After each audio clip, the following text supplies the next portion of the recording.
And we'll talk. Ladies and gentlemen, welcome to Raw Chaos coverage, stuff such and whatnot. Don't forget the whatnot. I am your host, Phyro, and along with me is Nick Furious Nation. Yes, Nick Fiore of Furious Nation. First off, Pyro, I gotta say, gracias. Had to Yes, we will throw, see. Hmm? yes, a grande americano. Yeah, we'll see Americano next week in Minneapolis, Minnesota. Where hello, Daniel, what's going on, my man? What's up, Daniel? Starting up this Raw Chaos coverage with a bang. A lot of Chad Gable stuff going on here. It's so funny. I'm so glad he's having this character. I was so upset last year when they were basically ruining him, and yeah, I'm so excited for they're finally giving him something to keep going for. Yeah, even though he should he have been IC champion or at least a champion last year, yes. But I mean, Mhm. listen, what he's doing right now, I think, is great. It's something to sink his teeth in and give him something to do for now. Do I think he'll be a champion in WWE? Absolutely. But I feel like when the time is right, they'll do it for the time being. In the meantime, I give him something that he can work with that will the fans will eat up, and it'll be worth this time for the time being that it will be for. And I think what he's doing right now with the El Grande Americano, I think, is some good stuff. It was corny at first. It was like, what are they doing? This is silly. But it's been growing on me as of late. I'll be honest.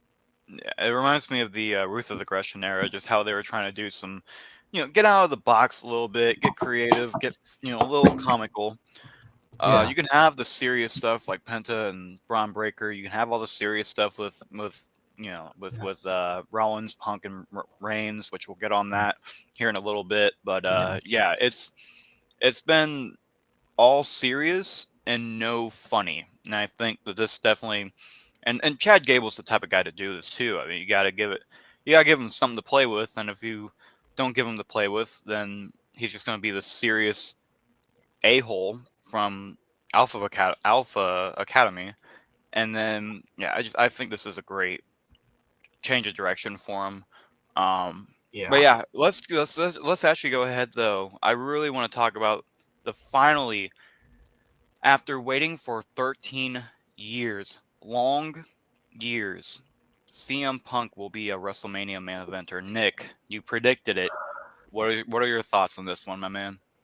Well, there was no SmackDown watch along this past Friday for SmackDown because I was busy doing something else and couldn't make it for that. For the SmackDown watch along to make it happen this past Friday. However, I did watch SmackDown go along when I caught up and got the chance to catch up on what happened during the show. And decent show, may I add, this past Friday SmackDown in London, much better than the SmackDown in Bologna. I especially loved the ending of SmackDown this past Friday, and it made up for the terrible ending of SmackDown in Bologna, Italy. Paul Heyman just telling CM Punk, you're closing out the show and you're going to main event WrestleMania for the first time ever in your WWE career. You could tell Heyman was wanted to shed a tear. I almost shed a tear. Yeah. Overall, it was a great segment. Fans singing Roman Reigns, Roman Reigns. Then And Heyman Paul got into Heyman as saying, well. yeah, Yeah. he has a good voice, I will say. I won't lie. But I mean, overall, what Mhm. I thought of the segment, really good stuff. Much better than the ending segment of SmackDown in Bologna a couple weeks ago. You got Seth Rollins doing his stuff. No, no, no, no, no, no. Punk doesn't get the main event WrestleMania. But what I did like, overall, like, again, I liked the segment and got the job done much better than the week before with SmackDown and Bologna. But what I did like most of all from that segment on Friday was they ended the show on a cliffhanger because CM Yeah. Punk said, thank you, Paul, for getting me to main event WrestleMania for the first time this year in Las Vegas. However, that's not the favor." And they ended on a cliffhanger as they faded to black. It gives you a reason to watch. Oh shit, got to watch next week's SmackDown.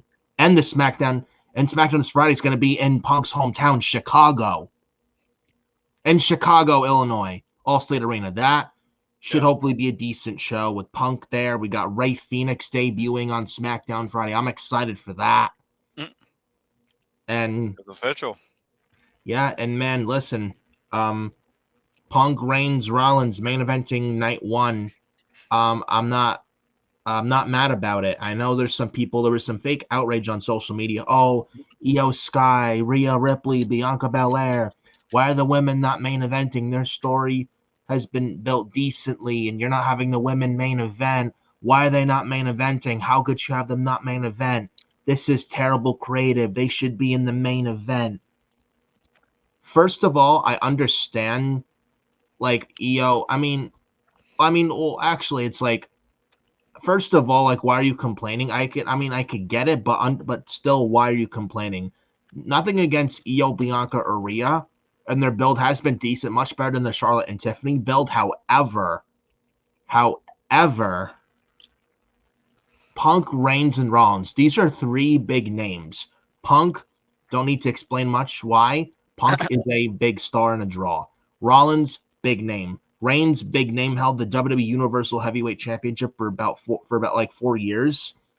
Like, if you have them on the same night as Io, Rhea, and Bianca on night one, which will most likely be the case, you're not going to have Reigns, Rollins, and Punk not main event night one. It's crazy. Like, why would you not have the main event? Like, the right thing is to have them main event. And Punk's never main event in Mania, which honestly he should have gotten years ago in his first WWE run.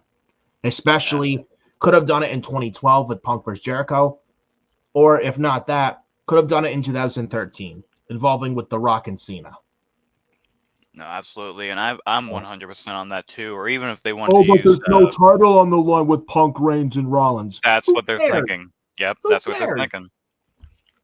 This is not the first time we've had a main event of WrestleMania go where a belt wasn't on the line. If we remember correctly, Austin and KO, AJ and Undertaker, yes, all those guys, they didn't even 38, which I was there live for both nights in 2022, plus the Boneyard match. You mentioned AJ and Undertaker. That was a great match. That was a great freaking match. And there's nothing wrong with those matches main eventing at all either. No, and that's the thing. Like, we all need to just realize the stories about it. Like, you gotta, the Undertaker is the same way with John Cena. This is his last ever WrestleMania. For Undertaker, it was his last ever match of all time. But this is Cena's last WrestleMania.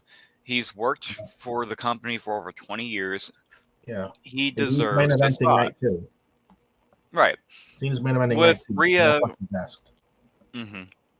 And the thing is, with Rhea, Bianca, and Io, one thing I would say is Rhea does deserve a main event, but the problem is, where is the story?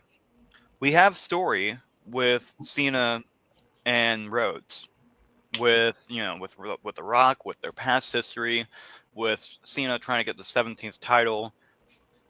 The only story really for Rhea, Io, and sorry about the background noise, by the way. That's my mom being obnoxious. But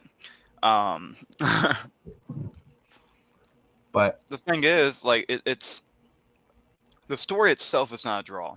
When you look at, and I pointed this out last week, looking at everybody in this sequence has a story. And Paul Heyman announcing that was the most heartfelt thing ever. I literally have a pop vinyl of Paul Heyman. Like, he is, and I love CM Punk. I have his figures. I have a boxed up figure of his, but two of them actually. But those two basically rebuilt their lives together in the WWE. Yes. Those two reinvented themselves twice together. They knew like what their talents were and how they can use each other's talents to get over with ECW being the WWE champion for 434 days. The ECW relaunch, which was a fail, by the way. It was a fail. Punk, not a lot of people. This was the old Vince administration under Vince McMahon. Yep. A lot of people in Vince's circle, including Vince, never really saw anything much at all in Punk, but Paul Heyman did. He always did. And the only people that did was Joey Mercury and Paul Heyman. Those are the only people that actually gave him the shot. And that's the thing. Dating back to December to Dismember 06, which was one of the worst pay-per-views, Heyman wanted to put the ECW title on Punk when Big Show was champion. And Heyman had a great idea of Punk choking out the Big Show in like less than 5 minutes and winning the title that night. I think it was the Extreme Elimination Chamber, the ECW 2006 December to Dismember, early December 06. One of the worst pay-per-views ever. And Heyman had a great pitch of Punk, like Big Show starting the match. He's running his mouth. He starts the match with Punk, and Punk chokes him out with the Anaconda Vice in like 4 minutes. Big Show loses the title. Now you're guaranteed a new ECW champion, and the ECW title gets put on Punk because he was red hot in late 06 when he debuted in the WWE on the ECW brand in August of 06. He was red hot. Kids over. Everybody adores him. He even got a big pop at the 06 Survivor Series, I think, in Philly they were in. Yep. On Team DX. He was the only one that was being chanted. He was the only one in that team that was being chanted. Yeah. And then DX tried to make it all about them, trying to get the crowd on their side, but everyone kept on saying CM Punk that whole night. And the thing is, too, like, he was so over that his debut match, he went, it was ballistic. And I think they were still in New York or whatever. They went ballistic. This was Hammerstein Ballroom, New York City, August 1st, 2006 on Tuesday. I remember going back and watching it. It's on YouTube. CM Punk's WWE debut on ECW. This was in Hammerstein. I think before he came to WWE, his first run, he was in Ring of Honor. And Ring of Honor is very known with Hammerstein Ballroom. Well, they were very known to be the next, like you had OVW and then you have ROH, but ROH was kind of known for that next leveled competition for, you know, TNA type of deal. Like TNA was trying to do the exact same thing that Ring of Honor did. And when you look at Ring of Honor, it's not about gimmicks. It's about who the fuck are you and what are you going to bring to the table and throw streamers at you. Like, that's the thing. And I like that WWE let him keep that character. I love that Paul Heyman saw that and was like, this guy has everything. And it's just, he works so hard. You can put him in anything. With CM Punk, you can put him as that straight edge hero. You can you can bring the SES back. You can do the best in the world gimmick. You can do where it was like, show me some respect when he turned heel in late 2012 during his 34-day reign as the WWE champion. Voice of the voices, nobody can touch me, and that's when Paul Heyman and him came back and they reinvented their character again, and that's what both men needed. I feel like that's also what helped that out. You know, Paul Heyman's a businessman, CM Punk can do business, and he wants to keep that WWE title to take to WrestleMania in the main event. Never happened, unfortunately, because, you know, Vince is like, haha, movies, haha, Rock, Cena, you know, but Heyman was gone for like 6 years before he came back in 2012 when around the time Brock Lesnar came back for the first time in 8 years. He was fired right after that reboot, and he it was like 6 months after the ECW relaunch, and when the ECW December to Dismember, how horrible and awful and putrid that show was, that Heyman wanted out, and Vince and him were butting heads, and Vince, after the pay-per-view, left the company. He left the company. You know, it's like, and then it's like, it was just a lot of turmoil. A lot of people were very unhappy. I think Tommy Dreamer asked for his release, and so did Stevie Richards, and Vince denied them their releases and used them as enhancement jobbers until their contracts ran out, which was a shame. Yep. They used them to get guys like Christian over, guys like Ezekiel Jackson. Zack Ryder. Try to give Mark Henry the title. Zack Ryder. Miz and Morrison. And they were a tag team as tag team champions. He completely jobbed out Tommy Dreamer, and it sucks, man, because it's like, he was never that way at all in the old ECW days. Old ECW days, Tommy Dreamer is actually really good. Then he comes to WWE, they water him the fuck down. He's not the same guy like he was at all when he was in the 90s ECW. I think the problem too, because like a guy like me growing up, I looked at Tommy Dreamer, I thought he wasn't worth the hype, but Tommy Dreamer in ECW, you're right. If you look at him now, he doesn't really do many crazy, like, you know, not crazy, but like eye-blowing moves, except for that DDT he does. You know, that was his main thing. He was going to punch you in the corner. He was going to maybe give you a body slam. He was going to hit you with a chair, hit your DDT, you'd kick out, and then get his ass whipped. It's like, come on, man. Like, even the Sandman didn't get shit in the new ECW reboot. He was shit on big time in the ECW relaunch. They really just buried him big time. The same thing with like Sabu, RVD. Don't even remind me about Sabu, how they fucking jobbed him out. Oh my god. Lose to the Big Show They almost jobbed every him out week. with Ray. Well, they called it a no Didn't they job him contest. out to Ray too? Well, it was a no Oh, contest, that's right. and it was bullshit. They called it a no contest, which was stupid. They had him It's go like against it's no Cena. rule. It's like ECW. There's no rules. Why are you doing a DQ or a no contest or a count out? It's dumb. It makes no sense either, because it's like, this is Rey Mysterio we're talking about too. Rey Mysterio came from the craziest parts of California, where he took that, brought it to WCW, and Yeah. fuck, dude, he got like thrown into a trailer one time, man. Like, how can you make Rey Mysterio completely look like a, you know, like An I know, after. like the thing is, he was made to look for children audiences, and it's like, this dude's not for children. This dude is a class act talent. Well, I This mean, I dude would say is to an extent, talent. though. To an extent, though, I would say with Ray. Like now, obviously now, I would say. Now, but I'm saying, like, right at the beginning, he was like, I'm talking like, And thank you, Mitch. By the way, great show, guys. thank you, Mitch, thank you, sir. But yeah, dude, like, I feel like Rey Mysterio back then went from like '02 to '08 was a monster for his size, and he was going crazy. And I feel like that was turned into a child's story or child's character because of the mask. It's like, do we not have legitimacy here anymore? And that's when everyone realized, like, there's no legitimacy with the characters or the people behind the characters. No, Not anymore. but But you look at Punk with character wise and in ring, man. yes, Punk is one of my favorites of all time. I He's don't care what definitely in anyone the. says. I don't care what problems he causes or caused in the past. I don't. I could care less hmm about that. I We've not work with a had guy. any. What? I work with a guy who doesn't like Punk at all, and I have to tell him, it's just like, this dude did nothing wrong.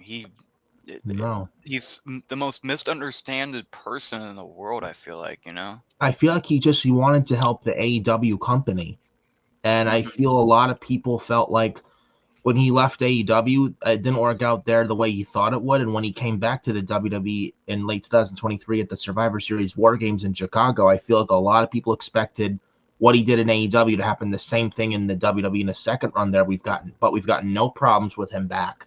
No, None whatsoever. because we actually have someone who wants to freaking take ownership. Triple Yeah, H. Triple H is a leader. Tony Khan is not. That's the difference. Tony Khan doesn't want to lead. He wants to friend Mhm. everybody and book for the sickos. And he wants absolutely nothing to do with the drama. Doesn't want to deal with it. Nothing. Leaves Right. in the hands of this disciplinary committee or aka the Young Bucks, who have egos so fucking big that just they were jealous of Punk and they didn't want Punk there. They didn't want him there. They're doing victory laps that they got fired from AEW because they didn't fucking want the guy there. And they're Mhm. acting like children doing victory laps. Matt Jackson doing victory laps around the ring. It's just a bunch of fucking kids there. It's the same people that disrespect guys like Mark Henry and Big Show in the back. It's like, these guys are here to help you out. These guys are here from big time corporations trying to bring up a Yeah, new give them company. advice. They could Like, learn a thing or two from a guy like Big Show, a guy like mhm. Mark Henry. I even say like learn from William Regal, who's one of William the most Regal's there. respected guys in the business. If How the John hell do you Moxley, not want to take any learning advice from a veteran like him? if a guy like John Moxley, who's already made it and has had more credentials than William Regal, is willing to take advice from William Regal, that you need to relook yourself in the mirror and realize, like, these guys are legit freaking people. And William Regal did a great job with Moxley's character, bringing him back to his old ways. Yeah, And Regal is a student of the game, man. How do you not respect a guy like him? That's a you problem. He like he has been in and out of the business, has seen a lot of people come and go, knows the business, understands the business, the in and outs of the business, and you could legit be a sponge and learn from somebody like him and just grow mhm, if you just listen to the man. yep. And here's the deal, everybody. This man has been in the wrestling business longer than guys like Mark Calloway, The Undertaker. Yeah, Let that sink in your head. This guy's been in the wrestling business combined years more than Hulk Hogan. yeah. This guy has been in the ring longer than you guys have even been born. The guys in AEW. That right there should tell you to respect your damn veterans. Like, Respect the it's veterans, respect the legends who basically without them there would be no up and coming young stars in wrestling that you see today because they paved the pathway for these younger boys and girls to come on in and create their own legacy. You know, be the right. first them. It's sad. You know, But I think when you have these guys who come from New Japan Pro Wrestling, you have guys coming from Ring of Honor, it gives them an ego. When in reality, it's not that freaking deep, especially nowadays. Like, it's not no. crazy to be on Ring of Honor anymore. It was in 2010. It was in 2014. But Not really in now, 2016 and or now even now. the brand's dead. Well, now the brand's under Tony Khan's bullshit. It's pretty much on life support. Right. No one's watching it. I'm not No. watching it because I don't care Dude, anymore. I don't watch it at all. I haven't watched it since I think Jericho won the title. Yeah. And he's I one don't of even know if one of the greats, and it's like he's one of the worst parts on television on AEW It's so sad. Dynamite and on Collision, and now Ring of Honor. I love Chris Jericho so much. It's so sad. I just wish he'd just go back to WWE and go in the Hall of Fame. There's nothing for him to do in AEW anymore, and things have passed him by. Well, and I understand why he left in the first place. I mean, they really didn't give him anything after the Ambrose Asylum. And they gave him nothing. And then the scarf gimmick happened, but they ruined that with the second match in WrestleMania. It didn't work, and it looked like it looked horrible. It looked horrible having the best part of the show, the best part of Raw, go on second of WrestleMania, and then just have nothing else for this guy to do. It's like, this is Chris Jericho we're talking about. And I can understand why he left, and I don't blame him for leaving. Look, he wasn't wrong for leaving all those years ago in like 2017, 2018-ish. Mm-hmm. However, the thing is, Vince McMahon's not – that was Vince McMahon, and he's not there anymore. Triple H is not Vince McMahon. I know in the past Triple H and Jericho had issues, but you know what? Punk. Yeah, Punk and Triple H hated each other years ago. Look at them now. They get along now. Triple H and Scott Steiner. Scott Steiner years ago said Triple H was a piece of shit and called the Hall of Fame a joke. And now look at them. Now they get along, Steiner and Triple H. And Steiner's in the Hall of Fame. Yep, with his brother Rick, and Braun Breaker's on Raw as Intercontinental Champion, fucking killing it. I think God, I love Braun Breaker. Scott Steiner's son, I think, is now training in the NIL program, part of WWE. I've got to say, you know. So time heals all wounds, and Triple H is a guy that's like he heals the wounds and like rebuilds a relationship. Look what he did with Bruno Sammartino and Ultimate Warrior. He brought them back years ago. Mm-hmm. Well, the Warrior before he passed. Bruno Sammartino years before he passed. Triple H brought these men back after they had a really bad fallout with Vince many years ago. And Triple H years later brought them back. Bret Hart's another guy. Mm-hmm. You know, Bret Hart's another guy. You mentioned CM Punk at Survivor Series in 2023. That one right there, man. You know, that one. You know, yeah. And what about Michelle McCool? Michelle McCool had issues too. Yeah. And she's there. There's rumors about Gail Kim. Mickey James is back. And it's, you know, Gail Kim was released in early August 2011. I'll never forget it. She was released with like 4 other people, I think. One of them was like Chris Masters with her. I think David Hart Smith, Vladimir Kozlov, and Melina. Yeah. But Gail Kim, the reason Vince McMahon was the reason she got released in 2011, in the summer of 2011. Triple H and Gail Kim have a better relationship than Gail Kim and Vince McMahon. And when Vince no longer there, and TNA just fired Gail Kim, I don't know about you, but if I'm Triple H, I'm scooping up Gail Kim and bringing her back as soon as you can now. And enough time is healed, and Gail Kim can't be this just holding a grudge. And like I said, Gail Kim has a better relationship with Triple H than with Vince McMahon. And Vince is not in WWE anymore. He's never coming back. Triple H is now officially taken over the throne and all. And because Triple H is not Vince McMahon, I'm sure Triple H will welcome her back with open arms. Seriously. I think so. And if you bring Gail Kim back, put her in the Hall of Fame, 1, and 2, you're talking about a good mind for the women's division, the women's evolution, women's revolution. You want to put someone in charge like with booking the women. Look at Gail Kim. Look what she did for the TNA knockouts and advocated for the women's knockouts division in TNA. Put her in charge of the women's division on the main roster, Raw / SmackDown. Put her in charge of that. I get it's like it wouldn't be overnight, but I feel like if you put Gail Kim in charge of the women's division on the main roster or on Raw or SmackDown, I guarantee you'd see change within a year, less than a year. Triple H is not a bad booker. It's like, is the women's division better with Triple H than with Vince? Absolutely. Vince just didn't care at all. But I feel like with is it better with Triple H than with Vince with the women? Yes. Could it be better? Yes. Could Triple H may use some help? Yes. Plus, he's got that heart attack from like 4 years ago. Maybe Triple H could use a little bit of help. Enter Gail Kim. Have Gail, Gail Kim. I mean, you want Gail Kim to book the women's division, while Triple H books the men. There you go. And Gail Kim, I think, would do wonders for that women's division on Raw or SmackDown. Stories would matter. The women that should be on TV would be getting TV time, and they'd have direction. Most of the women would have direction. Right, and that's the thing. Like, So I think it'd be more positive than negative, more pros than cons of Gail Kim if you want to bring her back in that role. And I think her value is more needed in a backstage creative role. I disagree about Gail Kim going in the WWE Hall of Fame, but I agree that Gail Kim is definitely someone who can bring in a lot for the locker room, a lot for the creative team, for the women. Yes.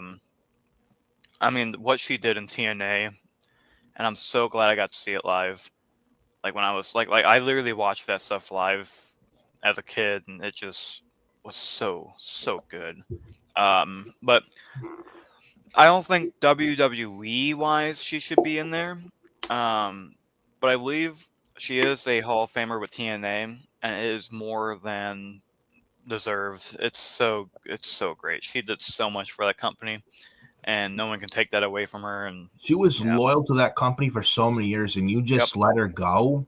I don't agree with that whatsoever. I'm sorry. Well, here's a weird thing. Like, if she is signed with WWE, they've got a partnership with TNA, so it's just going to be awkward, you know? Some people may think, oh, why don't you put her in NXT? I would put her as in charge of the women's division on the main roster, honestly. Oh, yeah. I think Shawn Michaels is fine with the women booking in NXT. I don't think that needs to change. Oh, Shawn don't need help, dude. He is doing so great building these ladies up, man. He is doing amazing. Yes. Dude, Stephanie Vaquer and Jordan Grace at the end of NXT last week, bro. God damn. I think that's the NXT women's title match for Stand and Deliver in Las Vegas. And the way he even with the like if we're gonna do last year too. What's that one match called where they I forgot what it was called, where like there's a timer and if someone gets pinned they have to go into a cage. Yes, the Women's Iron Survivor. That was such a great match. Last December, Minneapolis. Yes. Sol Ruca was the MVP of the match. Mm-hmm. She fucking killed it. And that's the thing, like everybody was good. Stephanie Vaquer was good. Even Ren Sinclair didn't look too bad. Right. Like if the thing is, like, if you are going to be on that match, it doesn't matter who you are, you're going to be a star. It's either you're given that chance to finally show yourself, or Shawn knows what makes a great match with everybody involved. And he's been there. Exactly. He has been there. We mentioned the thing with Punk. Like, he's been in the ring with multiple guys who were horrible in the ring, and he ended up making them look like $1 million, because if you have a good stablemate, you can be a star. Yeah, you gotta show the strengths and don't show any weaknesses. That's what CM Punk has also done, especially helping out Heard he's helping out lately with Shawn Michaels with NXT, and Oh, the yeah, boys and girls in NXT have just been nothing but sponges, and they've just learned from Punk. Where Punk tried to help AEW, no one in AEW wanted to fucking take advice from Punk, but the NXT boys and girls are taking advice from Punk. Yep. And that's the thing. Like, these are people that have actually made it, and they're taking advice. That tells you why they are. That tells you why guys like Young Bucks, guys like Kenny Omega, guy like Adam Page, Jack Perry, all those guys. That's why they've Sammy never Guevara is made another it. one. Oh, I hate that fucking guy. He's a good wrestler, but a huge ego. Oh my god, dude. He is such an idiot. Such an idiot. Like, it's like what kids, or it's like what, Punk said. He's just in a locker room filled with kids He said that he worked don't know with how to act. children. Children, that's it. But Even he said on what, SmackDown or Raw last week, he said, I work with children. Shot at Tony Khan and AEW, man. Well, he shot at him first. That's definitely, that was deserved for sure. That was a long time waiting, and yeah, he deserved that shot at him. Yeah. That's for sure. The past week, at least 7 people have taken shots at Tony Khan and AEW. CM Punk, NXT last week with Shawn Spears and Ricky Saints. Yeah. And then what else? John Cena and Cody Rhodes with the promo earlier today with Raw. And then I think there was a couple other people. I'm trying to remember who else. It was Punk. It was Saints, Spears, Cena, Cody.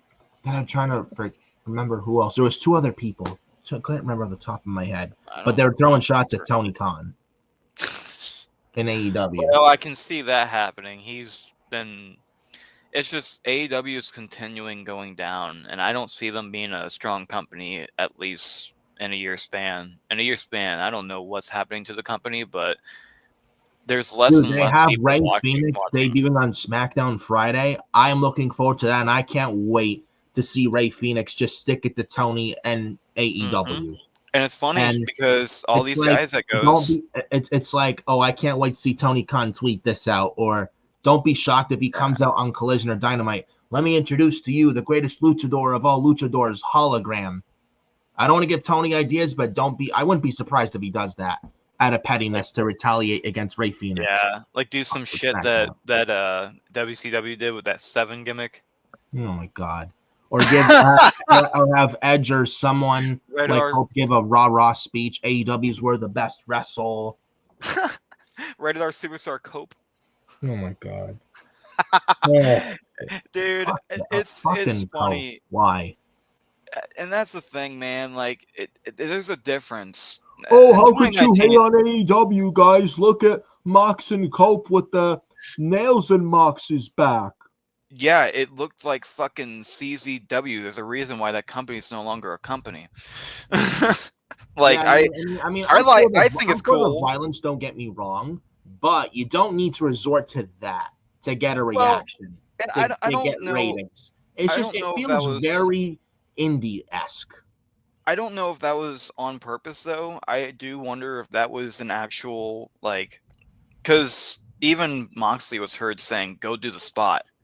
And I don't think he would have yelled that if it was a legit injury or like a legit stick and nail in his back.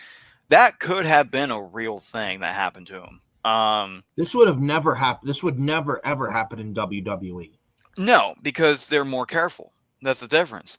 There's a lot of careless behavior with AEW. And they break their necks doing corkscrews and no sell finisher and kick out of the finisher.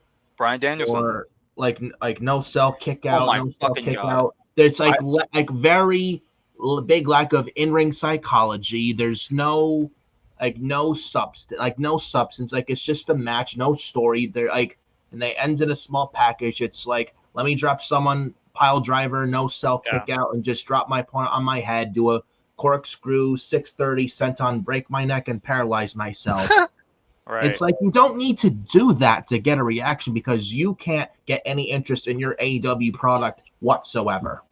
Well, and I got to be honest here. I think one of my least favorite matches, and it was a great match, so it's not my least favorite, but the delivery was definitely why it's one of. I am very disappointed in Swerve Strickland versus Bryan Danielson because I can't stand when people no self finishers to the degree where they literally don't even fucking flinch. Yeah, That right they get there up is right after it. disrespectful. That Yeah, is disrespectful it to the makes business. it disrespects the move, but it makes the move look fucking worthless.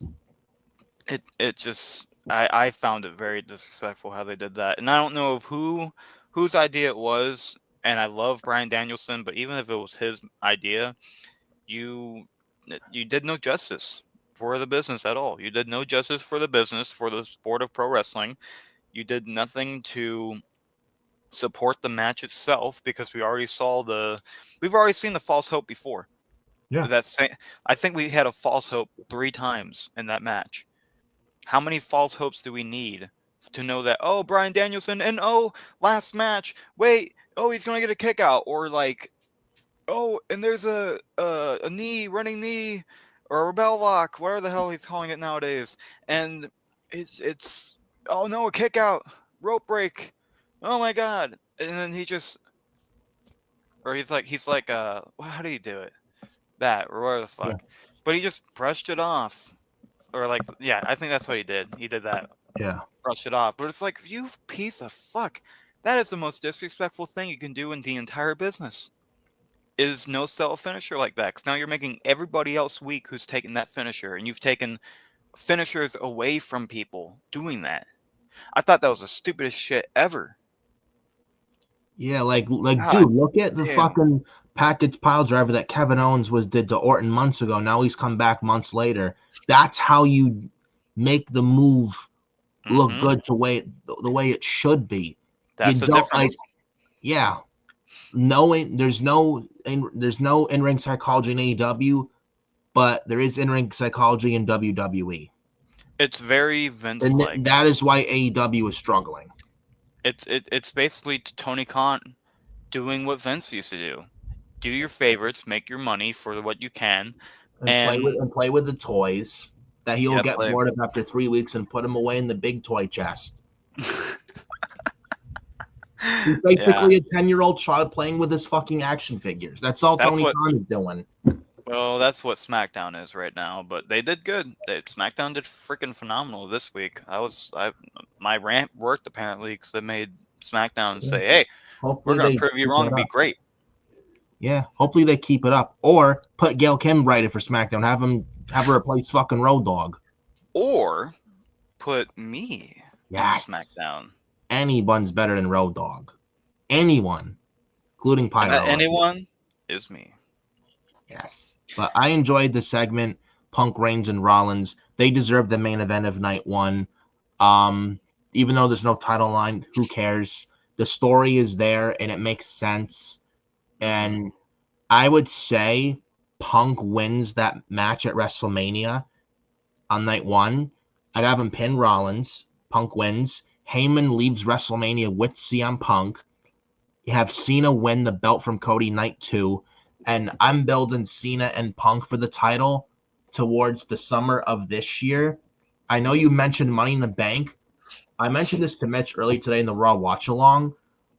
You could do Cena and Punk at Money in the Bank, but I would have it end in a fuck finish. And then you Mm-hmm. lead to that match again in New Jersey at SummerSlam. And then that's where Punk can win the championship from Cena there. I've got an idea Because you give myself. Punk some adversity from from the beginning of the summer of Money in the Bank going into SummerSlam in New Jersey at MetLife Stadium. Because look at back because it's like Punk, like Money in the Bank 2011, Punk was the heel, Cena was the face, and it was in Chicago. Punk was their hero, the face in that city, over as fuck. And back Mm-hmm. then, Punk, it was a story. Punk's leaving Chicago with the title. This year's Cena's retirement year. Cena says he's leaving the WWE company with the WWE Championship. Now CM Punk's the hero that has to stop John Cena. And now the roles are reversed, and now Cena's the heel and Punk's the babyface. I think it makes for a great story, great television. You have Paul Heyman involved with Punk against Cena and The Rock. And you have Punk and Cena. You could do it for Money in the Bank. It's a possibility. I mean, does it maybe need to be at Money in the Bank, maybe not, because there's the Money in the Bank matches, and that will probably sell out the show itself. But if you want to do Punk and Cena, you can. You could do that at Money in the Bank. I would not have Punk win it there. Have it be a fuck finish. Have maybe Rock cost him Punk the championship, and Punk it protects Punk, and then Punk can come out after the show on Raw or SmackDown, have him confront Cena and Rock, and then the challenge is made. Punk Cena again for the title once again at SummerSlam. They give it some kind of stipulation, whatever stipulation they want to give. I have a better thing. And you have Punk win it there at SummerSlam. Even better. Put Rock. That would finally give us the revenge. Oh, yes, WrestleMania 29, where 13 years ago. Could have won it to Mania 29 in New Jersey in 2013 as the WWE champion, but Rock took it off him at the 2013 Royal Rumble in Arizona and Phoenix. What if we had the triple threat finally? Yeah, it could have been at WrestleMania 29, but we got Cena and Rock Part 2, and that match was awful. That match was not good. I would. It was nothing but finishers, dude. Yeah, and Rock got, and then the Rock got injured as well. That's true. Didn't he get injured like right around the end though? Yeah, that was pretty bad.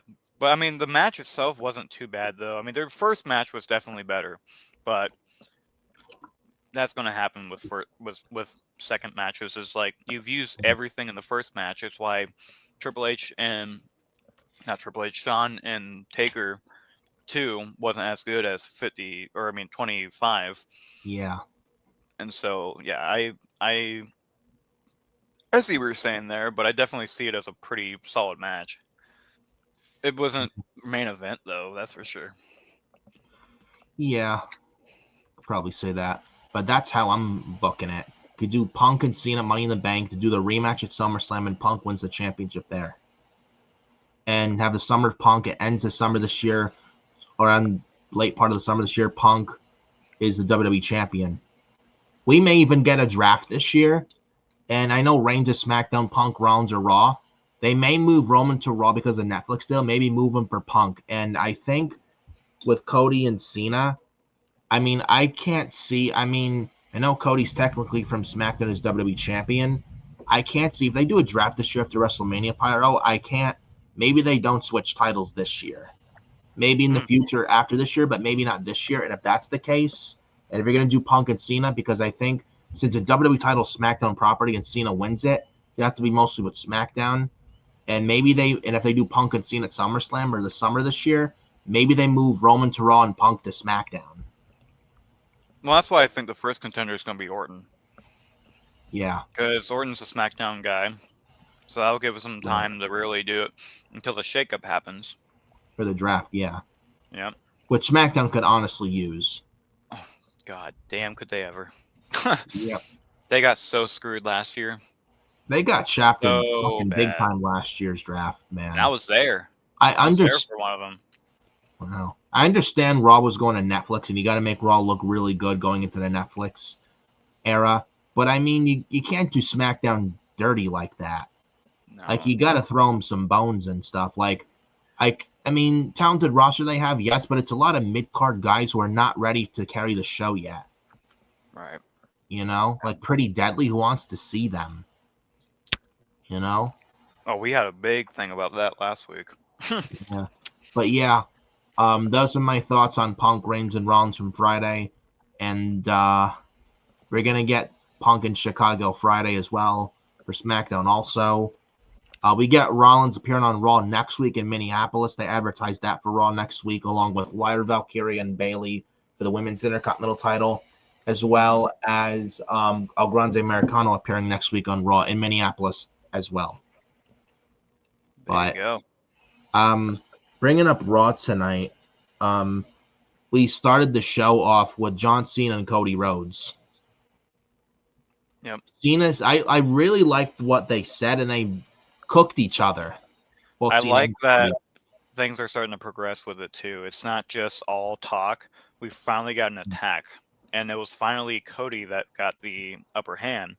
But yeah, dude, they have been Absolutely, and I love that Cena's starting to be more fourth wall breaking with saying how I'm gonna Yeah. bury you. Or I he's don't bury talent. I am talent. I bury exactly. mediocrity. Mm-hmm. And that's Love the that thing. line. I love that he's going to online hate, bringing that onto the program with his new heel persona that is about hate, and it's And that, so nice. I'm the last real champion. I'm gonna beat you, Cody, and become the real last champion. Well, you, Cody, it's like you can go to Fanatics Fest and buy a toy belt with the fans. Well, I'm the real last champion. That And was then funny. Cena mentioned this, and this was a shot at AEW. But before that, a shot at Vince. Cody said, you know, said something about it was a shot at Vince saying that a guy who doesn't work here anymore, and quite frankly, they don't mention him anymore. Cody mentioned Vince without saying the name Mm-hmm. Vince, and Yep. that was man, a shot at Vince, and that was like, oh, that was That hurt. Not hurt, but like that touched, man. loved it though. Anything Mm-hmm. that buries Vince puts a smile on my face. I was freaking out. I heard it in class, man. I was freaking out about that. Yeah, but yeah, shot at Vince, shot at Tony Khan in AEW, where John Cena mentioned, I won a title. He said something about winning a title for billionaires. Well, all you did was take money from kids, or take money from a company that was run by kids. Yeah. That was a shot at AEW and Tony Khan from John Cena, man. I Yep. listened out laughing my ass off, bro. Oh my gosh. That was so good. So AEW just can't catch a break. The past week they can't catch any fucking break. Getting shots from John Cena, Cody Rhodes, Shawn Spears, Ricky Saints, um, them and company, CM Punk. Oh, Drew McIntyre and Damian Priest from Friday SmackDown, where McIntyre got slammed on the real glass, and Punk walked by, saw what happened, and laughed. A shot at Jack Perry, real glass, go cry me a river. Man, that was Man, fun. that was so good. It was so good tonight. That whole back and forth was so good, and It was. it was Then so he great. mentioned John. Then he mentioned to John Cena that you can't wrestle. Yeah. Then Cena tried to punch it on Cody. He missed. Cody hit Cena with crossroads, and that was the segment. We did get some Cody Rhodes, Cody Rhodes, and Cody was just letting them chant that, sing that first before he could even get his shit in too. What even is that jingle from? I do love the UK crowd, but I mean sometimes I They love kind them of. and they can chant all they want, but I mean sometimes it's like just tone that down a little bit, You can still Mm-hmm. chant, don't get me wrong, but just not. It's like just like not just a little too much, a little too Yeah. much. Still chant, but it's like just you don't have to overdo it. Just take it down a notch a little bit. Not a lot, but not by a lot though. But I thought it was a good segment. Did its job. They finally start talking about each other. They didn't explain still why Cena did what he did at Elimination Chamber. But hopefully we get that in the last 3 weeks with this WrestleMania build. This is Cena's last appearance until WrestleMania. And they can't Mm-hmm. have Cody Rhodes carry the rest of this build. I'm hoping and praying we get The Rock now in this build. Yeah. They have to. At this point, yeah, it's got to have Rock, or it's got to have somebody in here. It can't just be those two. When there's more to the story, and there's just, I don't know. I don't want to get stale with just a slap fest of promos. I want it to actually be, you know, I want it to be interesting. I want it to have uh, I want it to have a reason to keep viewing without also feeling like obligated to watch it. Yeah. And Other so, lines I did like in this promo though is about Cena calling Cody Rhodes a sociopathic nepo baby, and nothing more than a lucky errand boy. Said he would expose Cody as nothing more than a lucky errand boy. yeah, And man, and Cody said one thing I didn't. We all know who sold out to The Rock, and that Cena, you may still be my hero, but Cena, you're also a piece of shit. And there the you fans go. actually chanted "piece of shit, piece of shit." Yep, that was bleeped out. I think, yeah, and they bleeped out the "shut the fuck up" chants. Yeah, Unfortunately, unfortunately, yeah. I was like, come on, that is fucking lame, dude. Yeah, And I thought Netflix wasn't gonna be so fucking pussified, like USA Network is. they have no reason to be. That's the thing. No, you can cuss on Netflix. Like, what the fuck is wrong with saying "shut the fuck up"? I don't know. I mean, they literally streamed It's, "Go fuck it's yourself" for Rock. yeah, they didn't bleep that out They whatsoever. bleeped it the next. Well, they bleeped it the next night when they were doing the At AJ tag Styles' segment, AJ Styles said the word douchebag. They didn't bleep that out, so why bleep out "shut the fuck up" chance? It's stupid. Well, technically, douchebag isn't really a cursing phrase, but it's still, yeah, it's still under the category, but it's not cursing per se. I don't know. I don't know, man. But I thought this was a very good segment, excellent segment. It got the job done. It did what it needed to do. Now we just hopefully we get the Rock now with the 3 weeks left to go for this WrestleMania build to WrestleMania Las Vegas. And hopefully shows up now in the next few weeks, 3 weeks left of Mania, that we finally get Rock explaining why Cena did what he did and sold his soul to the Rock. Hmm. What I want to see, and since SmackDown's going to be in Chicago this Friday, they haven't announced anything with Rock. I'm sure Cody will probably be there as well. Remember, Raw was in Chicago last year, right before Mania a year ago? Rock wasn't advertised, he just showed up. Hopefully, we get that this Friday, SmackDown Chicago. Remember that Raw in Chicago that was rainy outside the right before Mania last year, where The Rock not only showed up unadvertised, but towards the end of the show, he bloodied Cody Rhodes right in Yep. front of his tour bus and beat the pus out of him, dude. Whipping him with the weight belt, telling him, Mama Rhodes, it's your son. It's your son's belt. It's your son's blood on this belt. Look at your son. This is your son. Look what you're doing to your son, Mama Rhodes. And he beat him with the weight belt. He's like, listen, boy, this is what happens when you fuck with the final boss. Yep. And he just beat the shit out of him, dude. So much That's so, so and then they funny. went off the air with the end credits. Then it was on YouTube, and the cameramen are like, clear guys, and Rock's like, fuck that. Fuck that. Just because the show's over, that doesn't mean that the shit stops. The Rock doesn't give a fuck. Your script, fuck that. What? Show's over, then the show stops? Fuck that. That's nice. That's really nice getting out of the fourth wall like that, though. Like, This was when Raw went off the air right after that. mm-hmm. It's on Yeah. YouTube. Oh, I've seen it. But I loved every minute of it. Me too. Second of it. It He's was like, so clear good. guys, you stay down. Fuck that. Clear guys. Fuck that. You shut your mouth. Clear my ass. Hopefully we get that with Friday SmackDown in Chicago this week. I'd love to see that. Mm-hmm. Love to see that. So we'll see what happens, but go ahead, Phyro. Oh, I wanted to talk too about Braun Breaker and Penta. Woo! That spear. Oh, That man. spear.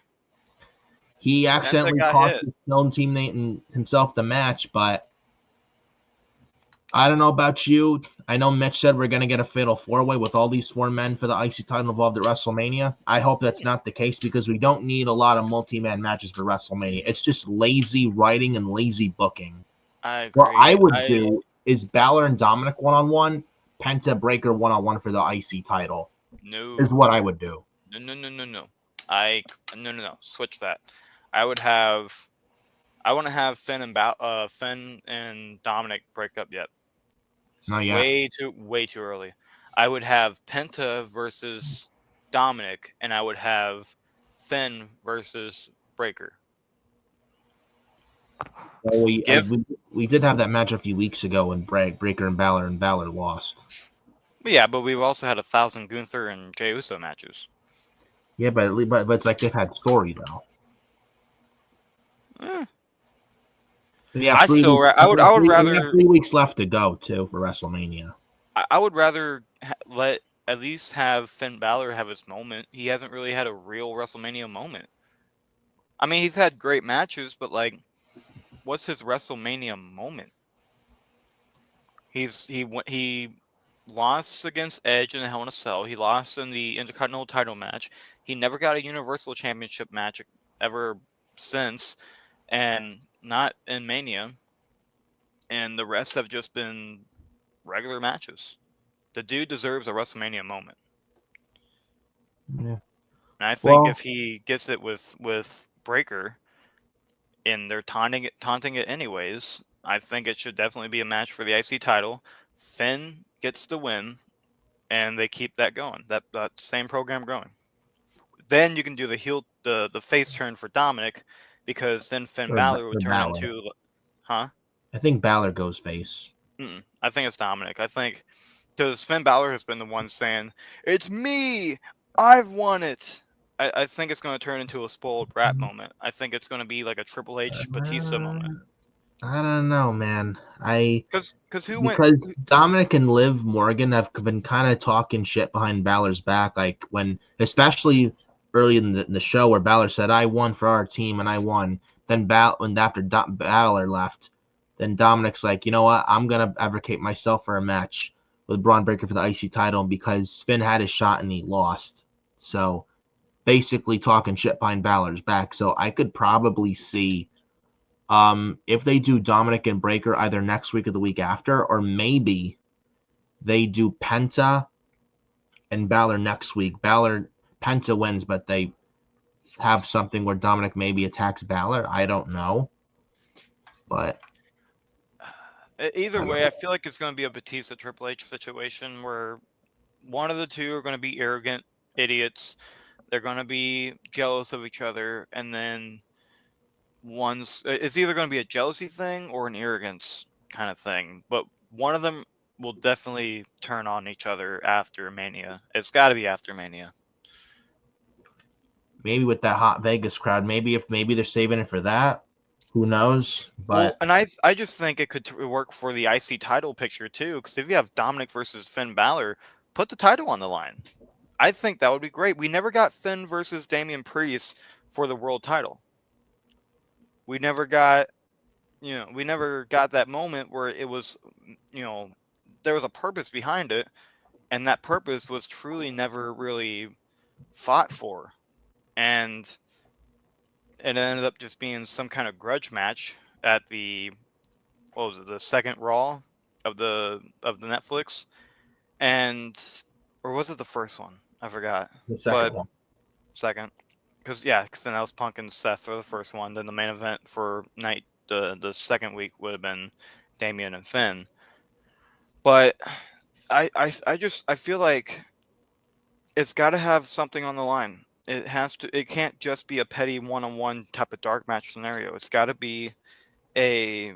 Well, It's got to be for the title, or it has to be for something. what I would do is, I mean, the reason I bring up Balor and Dom one on one and Breaker and Penta one on one. I mean, according to Wrestle Votes from late last year, Balor's supposed to get a big singles push this year. So, and I think Dominic right now is better as a heel than a face, and Balor could probably use the face turn. That, Mm-hmm. and also, since Penta is still red hot, you got to strike while the iron is hot with Penta. So I think giving him the IC title at WrestleMania is the right move. And Breaker, I think we can both agree Braun Breaker's above the Intercontinental title. He needs to Yes, drop it at WrestleMania. I was thinking that earlier today too. He is. I feel like it's the same scenario like Gunther got, like Damian Priest got. As soon as you have that title and you're dominant in the, like, he doesn't. there comes a time when you can just tell, and the fans can tell when someone is just dominating the mid card where he needs to step up to the big card. Yeah, That is Braun Breaker right now, and absolutely. I think it would be even cool if we end up getting, instead of Jey Uso, would have been super cool getting Gunther versus Braun Breaker at WrestleMania. That would be a killer match. Absolutely, but I do think Jey Uso takes the world title off Gunther at Hmm. WrestleMania. I would maybe in Jab Jay hold the world title from WrestleMania 41 till SummerSlam, and he loses it to Braun Breaker. Maybe not SummerSlam. I don't think it should be the Because same. I'm having the reason I say that I'm having Braun Breaker win this year's King of the Ring, Mm. and he gets Jey Uso for the world title at SummerSlam that way, and Breaker wins the world title at SummerSlam. I just don't like the idea because like we've already Because had then, last because year. then I'm going this. You have Sami Zayn win the Royal Rumble in Saudi next year. Sami can beat Breaker for the world title next year at WrestleMania 42 in New Orleans. You have an underdog like moment with Sami Zayn win the world title next year at WrestleMania in New Mm, Orleans. I And don't he see beats Braun that. Breaker. And Sami and Breaker have a history. I don't see it though. I don't see Sammy being the one to get the world title. It Or just or or or if maybe not Braun Breaker taking the world title of SummerSlam, what about Kevin Owens? And they have a draft after Mania, and they move Owens to Raw after his feud with Randy Orton at WrestleMania. After Randy Orton punts Kevin Owens in the head, they could do that. And you do Sammy and Kevin for the world title in the main event at WrestleMania New Orleans next year. mm, mm, I don't know about you. I think it'd be great, and it's great storytelling. I don't know if we need another Sammy versus Kevin though. That's my Dude, thing. We don't dude, need another Kevin versus Kevin and Sammy. Sammy are destined to fight forever. It never gets boring, dude. Come Okay, on. sure, but you don't have Christian and Edge fighting forever. I know they did it in AEW, but like they're not fighting right now. They're not. I They're know, probably not but going to fight again. I yeah, don't like when there's a trilogy like that that goes on for over its stay, because then it turns into an Edge and Christian where it's like we like each other, we hate each other, we like each other, we hate each other, we like each other, we hate each other. It gets old after a while. I like what Jeff and Matt mm, done. They did it where they only feuded for like 2 or 3 times. Actually, I think it was 3 times they feuded in their whole wrestling career for WWE and TNA. The rest were tagging, and what they did with their story was great for the trilogy. What the problem is with Kevin and Sammy is they split up so many times. It's almost like a shitty marriage, and it's one of those marriages you just wait you just wait for the divorce to happen. And I'm just well, waiting for that divorce to happen. I'm tired of it. you well, know. I mean, Sammy does have a score to settle with Kevin coming out of the Elimination Chamber. That's another thing. So I mean, you got to tie up those loose ends. For a world title though, I don't think it should be a world title. But I mean, you want to make new stars. Sami Zayn's never been a world champion. Neither is Kevin Owens, and they're guys that like. I mean, they put in the work, they've put in the hard work, and they deserve to be rewarded for it. They've given No, their heart and that's soul to this company, and I think they deserve a shot, and they deserve to be a world champion. They're at the point where they could be a world champion now in yeah. today's WWE. Well, I mean, granted, And Kevin Kevin had that Owens just forgettable. re-signed with the company, and at some point he's got to win a world title. Same thing with Sammy. I think Kevin is overdue at least Kevin is, because that he the forgettable universal title picture, that one Yeah, that doesn't was, count. That doesn't count. I'll count it, but I don't, people don't count it It was because of how such it an finished, awful reign. but I count it. I mean, It was such a the re- terrible reign, dude, and it wasn't even Kevin Owens' fault. it wasn't that bad for what people were trying to make it out to be, but I think it's just the way that it ended up, like with, you had the thing with you had Roman Reigns' match. That was a shitty match because it just didn't execute well. Then you have Kevin Owens and Chris Jericho, which this is all Vince's fault for the next part. When you have, Then he um, loses. Then he gets jobbed out to Bill Goldberg. Well, hold on, because before that was the Chris Jericho incident, the Festival of Friends, and Yes, that's what then they friendship. did nothing with that. So then Jericho can cost Kevin the title with Goldberg winning it, and then they just put him in the second match of the card, and it's like you had the greatest story. Kevin's match with Seth Rollins was phenomenal. They The Hell they in a had a Cell great match. trilogy. His first time feuding with Roman before the stupid, Royal Rumble bull crap. I thought the Shark Cage was brilliant. I thought what they did there was funny. But then, we had Braun Strowman coming in. That was funny. It's just it's built off of what Kevin's strengths are, and I feel like Kevin's one of those funny, strong guys. He's a funny fighter. He likes to over exaggerate shit, and that was perfect to put him with Chris Jericho, another over exaggerator in his work, and you turn that into the funniest shit on Raw. I don't see that as a wasted reign. I see that as a funny reign, a reign that was worth it, just for it to go down to shit for the last 2 or 3 months that it, or actually, yeah, it was like the last 2 months that it lasted. Yeah. Well, But I'm I a big mean, KO guy overall. I've always been a big Kevin Owens fan. Kevin Steen, I've been a big fan of his since Ring of Honor, and I will stick with that for the rest of my life. I love me some Kevin Owens.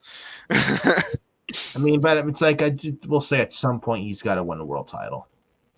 Yeah, no, absolutely. But Who's before it? I don't know if I don't know when the right time is the right time anymore because they already ruined that with having him Well, job to Rowan so many times. Jey Uso beats Gunther for the world title at WrestleMania, which is going to happen. Kevin Owens still has issues with Jey Uso with the bloodline, and Kevin Owens can bring that up. That would And be you have nice. Jey Uso, Kevin Owens for the world title at SummerSlam. Owens can destroy Jey at SummerSlam. Owens wins the world title there. Okay, He so takes what on if Jey this then? Uso, and that gives Kevin Owens some nice heel heat. So what about this then? What if Kevin Owens wins the King of the Ring? You could do that. I would love that. I would love that. And then you can have his whole thing is Owen Hart. Do it like Owen Hart. Yeah, You're the jealous brother, which he's already had that with Sami Zayn. You're the jealous person on the roster. You are the arrogant one of the roster. You're the most destructive of the roster. That is what Owen Hart built his King of the Ring status to be. And yeah, Kevin Owens being a massive Owen Hart guy, literally yeah. the reason why he named his son Owen is it's in the characters there. You got to remaster that with Kevin Owens. And Actually, what like better that. way? I actually like that a lot, dude. Like you have Randy and Kevin Owens at Mania, right? Have Randy win. He punts Owens right in the head, and that ends. Randy wins. He punts Owens in the head. That ends the Randy KO feud, and their feud is over. You have a draft after Mania. You keep Orton on SmackDown, but you move Owens to Raw. And once you it's like a new Kevin Owens, new home, new brand in Raw, new change of scenery. And from the start, right from the word go, you build Kevin Owens as the top monster on Raw, one of the top heels on the Raw brand, and you launch the rocket strap on him, have him just beat the shit out of people as the top heel on the Raw brand, put him in this year's Men's King of the Ring and have him win it, beat Jey Uso for the world title at SummerSlam, and give Owens a solid reign with the world championship. Well, you can even do a And pull have Batista Cena. maybe even have Kevin Owens as a world champion for the rest of the 2025. Who knows?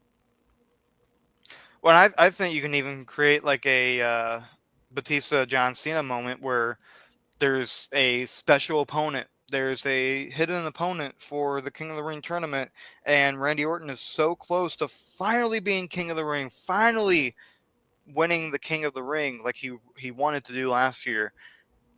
Kevin Owens comes out, kills that for him. It Yeah, will give him uh, revenge on Randy.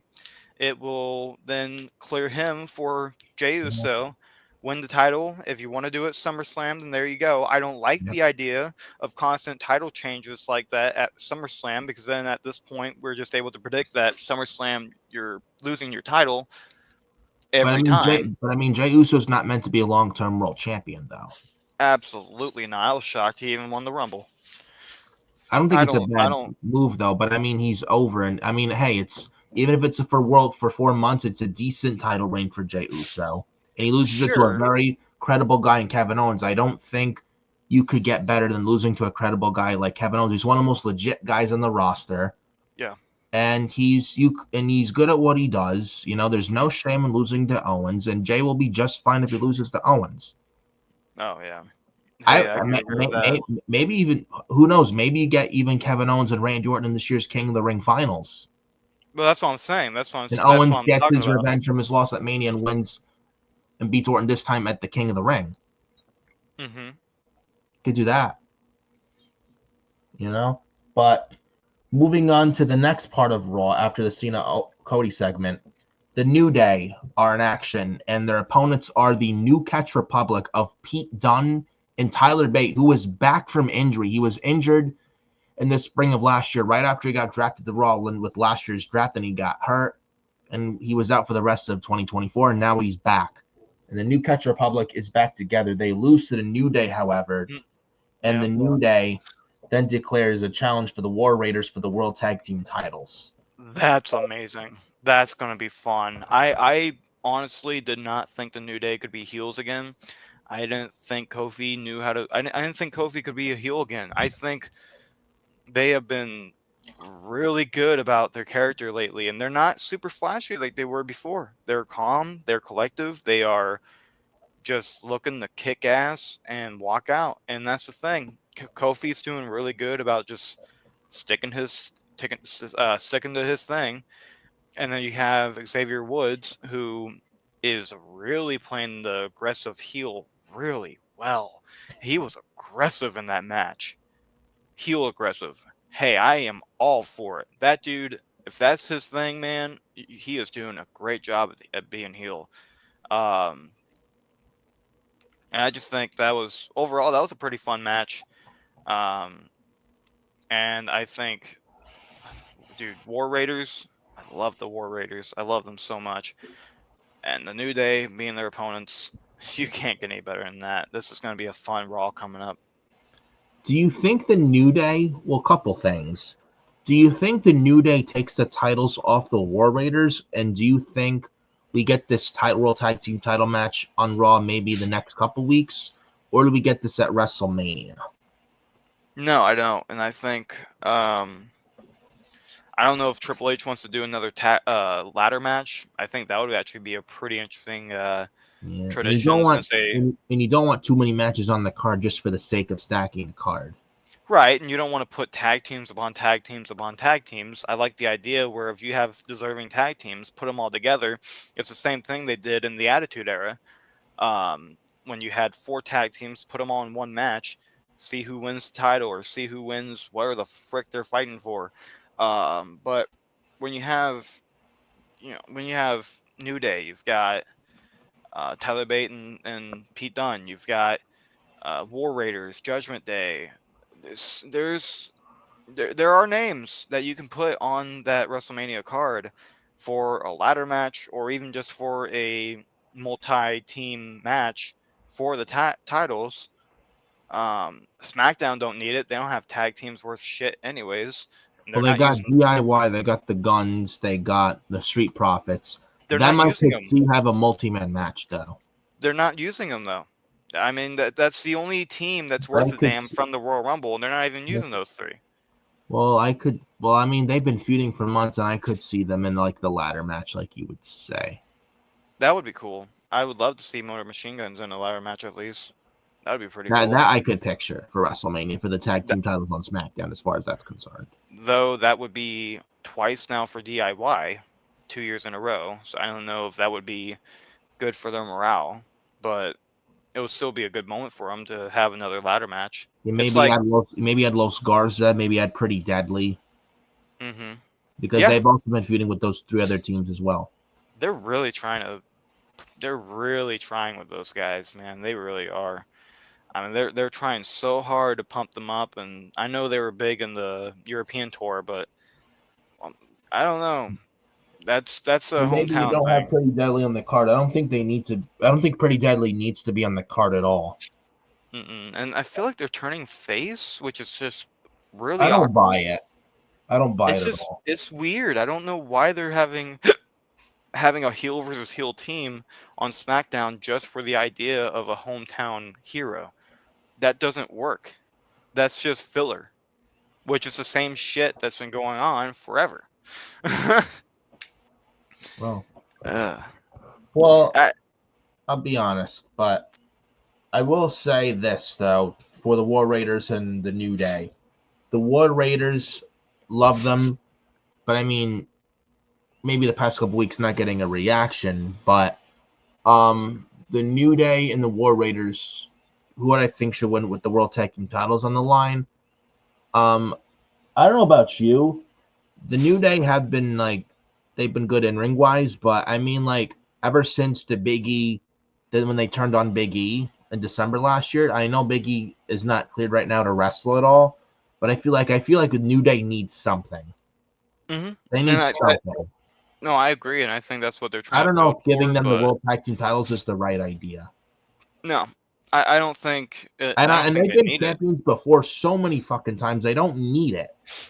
hmm No, I agree. I don't think And they've they been really get it over, right now. and a lot of fans have been over New Day as champions for a long time, and they've been champions time after time. And it's like they've got it for so many times over the numerous years. I don't think people want to see that anymore, especially not today's New Day. Well, I don't know about that part. I just don't 'Cause, I think mean, it's a that shame for the Biggie's story not they need getting it. cleared right now, but it's like if he was cleared, this would be a different story. But the fact that they haven't cleared Big E, I feel like they've slowly fallen down. So I don't know with that ice cold of a New Day. I don't know if giving them the tag titles off the War Raiders is a good booking decision. I would have the War Raiders retain if Oh I'm yeah.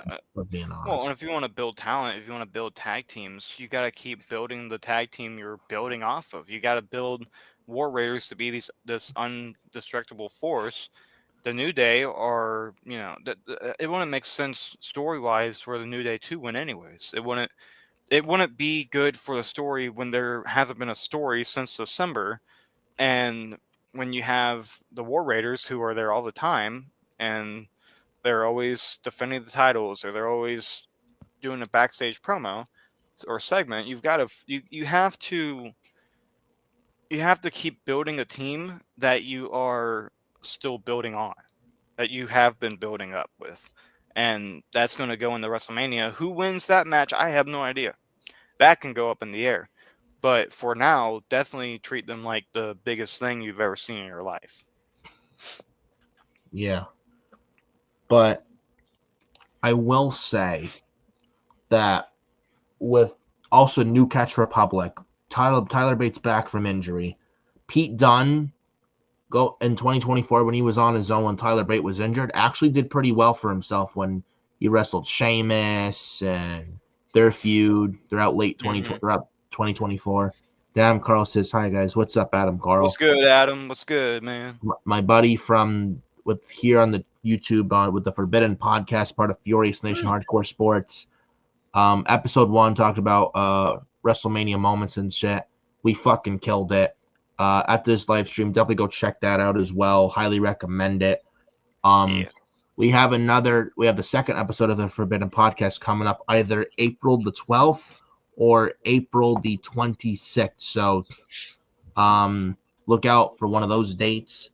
Announcement will be made relatively soon. Probably talk WrestleMania 41 predictions or something like that. But at least that. But just look out for that in the near future. But as I was saying with the new Catch Republic and Pete Dunne, he feuded with Sheamus throughout 2024. He did decent for himself as a singles guy. Then he'd have matches with Penta. But I feel like over the past while, Pete Dunne was kind of not really going much anywheres on his own. And then you bring in Tyler Bate. And now all of a sudden, I think Pete Dunne's a face now with Tyler Bate since they're back together as a new Catch hmm Republic. And listen, Raw needs tag teams. So if they're back together, the new Catch Republic, I think this is a good move. because Pete Dunne is a decent singles guy, but right now, I think Dunne and Bate are better together right now at this time than they are separate. So if they're the New Catch Republic is back together, that's a solid tag team added to Raw, and they need tag teams. There's more tag teams on SmackDown than there is on Raw. Raw needs tag teams. You have the New Catch Republic back together. I think this is a very, very good move. And it gives more of a, I mean, you got to talk about kind of the smaller guys too. It brings a lot of depth in that position too. You have the War Raiders, who are big time guys. You have the Legends with the New Day, which they're not big guys, but they're They're a veteran notable. types. They're a solid, legitimate tag team. Mm-hmm. You got And the three brothers, American made. It's 3 Mm-hmm. tag teams. There is whatever's left of Judgment Day, but the group is pretty much dead. You kick Finn Balor out of the group, the Judgment Day group is dead. Yeah. Well, that's the very last person from the original squad. Yeah, then you got the New Catch Republic. It's 4 teams. Mm-hmm. You had 4 original guys on Judgment Day, if you don't count Dominic, and that would have been Rhea, Edge, Finn, Damian. We only have Finn now. Dominic still, but he never really came in until way after. Yeah. So I don't know if you can really count him as an original Judgment Day member. True. 8-Time Down Under are fucking jobbers. They're fucking losers. Oh my god! And they're not even big. They're not even big team, and yeah, they've been jobbing like hell. I'm shocked because it's been really Grayson Waller that's been the problem. I'm shocked they haven't tried to make them go at each other. I feel like if they were to break up, Austin Theory is definitely going to be the heel in that one. Yeah, I don't know. I feel like Grayson Waller's better as a heel than he's a babyface. I think he's probably going to stay heel. Yes, but you also have to remember how much, at least in Australia and at least in the European tour, how much love Grayson Waller has been getting, and how much nobody has cheered for Austin Theory at all. So really, it's got to be about the crowd noise. What does the crowd see? And the story is also turning into, I think it's one or the other has been blaming the other for the fact they haven't been winning or the fact they haven't been doing anything. And I think Austin Theory needs to be the one to pull the plug, keep your heel shit going. Give Grayson Waller the sympathy, and I think he can be a funny guy. I think he can be one of those faces that can be kind of like a I don't know, like if I'm trying to think of like a good, like almost like a triple, I guess here we go, Triple H, right? Or like a Shawn Michaels, where you're just fucking with the guy any chance you get. Or even Edge was like that. Edge was like that back in the day. Just mess with the guy anytime you get, and kind of, like a Dean Ambrose. There we go. Yes. Dean Ambrose is a great example of that too. Someone just mess around, and if you get your ass whooped, whatever. If you get to beat someone up, you'll get your pop. But overall, if you are going to have him be a face, I think it's got to be a sympathetic face where he just ends up fucking with the guy. Yeah. I think it can work. I don't know. Yeah. Well, I don't think it should be Austin that would be a face. Yeah. But moving on though, Gunther versus Jimmy Uso, man. Oh my gosh, man. Dude. Jimmy hits picks out midair chop from Gunther. He power bombs him, then he clotheslines him, gets the win as Gunther. He blocks Jimmy in the sleeper. Jey Uso tries to make the save, but doesn't work out, and Jey gets handcuffed to the ropes or stuck on the ropes, and then he has to watch Jimmy get destroyed by Gunther. We actually got Jimmy Uso bleeding Mm-hmm. and blood on Gunther. It was more than just a blood, dude. It was literally a bloodbath. That was awful. I don't know if that was a blading issue or if it was like a. I don't know if he was meant to bleed that much, but that was a lot of blood. Yeah, That was a lot. he zip tied Jay Uso to the ropes, Yeah. rather.